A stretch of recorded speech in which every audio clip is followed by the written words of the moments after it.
দৃষ্টিশক্তি সম্পর্কে যুব সমাজকে সচেতন করে তোলার লক্ষ্যে রবিবার আগরতলায় একটি বাইসাইকেল র্যালির আয়োজন করা হয়। অখিল ভারতীয় সামুদায়িক নেত্র চিকিৎসক সমিতির রাজ্য শাখার উদ্যোগে এই বাইসাইকেল র্যালির আয়োজন করা হয়। র্যালিটি রাজধানীর IMA হাউসের সামনে থেকে শুরু হয়ে বিভিন্ন পথ পরিক্রমা করে বিদ্যামন্দির স্কুলে গিয়ে সমাপ্ত হয়। সেখানে উপস্থিত বিদ্যালয়ের ছাত্র ও শিক্ষকদের মধ্যে সংশ্লিষ্ট বিষয়ে সচেতনতার পাঠ দেওয়া হয়। এদিন সংগঠনের পক্ষ থেকে পশ্চিমবঙ্গের রায়গড় মেডিকেল কলেজের অবসরপ্রাপ্ত বিভাগীয় প্রধান অধ্যাপক স্বপন কুমার সামন্ত এই সংবাদ জানিয়েছেন। প্রত্যেকটি মানুষকে জানানো যে চোখের কিভাবে যত্ন নিতে হয় এবং আমাদের সরকারি তরফে কিংবা কাছাকাছি বেসরকারি তরফে চোখের চিকিৎসার কি সুযোগ সুবিধা আছে।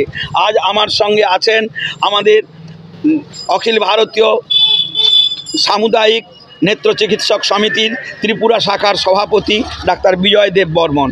আমার সঙ্গে আছেন অখিল ভারতীয় সামুদায়িক নেত্ররোগ বিশেষজ্ঞ সমিতির সহসভাপতি অধ্যাপক অমরকান্তি চাকমা।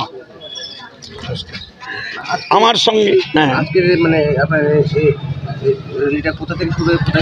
আমরা র্যালিটা শুরু করছি এই IMA হাউস থেকে, কারণ আমরা সবসময় বিশ্বাস করি ভারতবর্ষের সবথেকে বড় চিকিৎসক সংগঠন হলো IMA।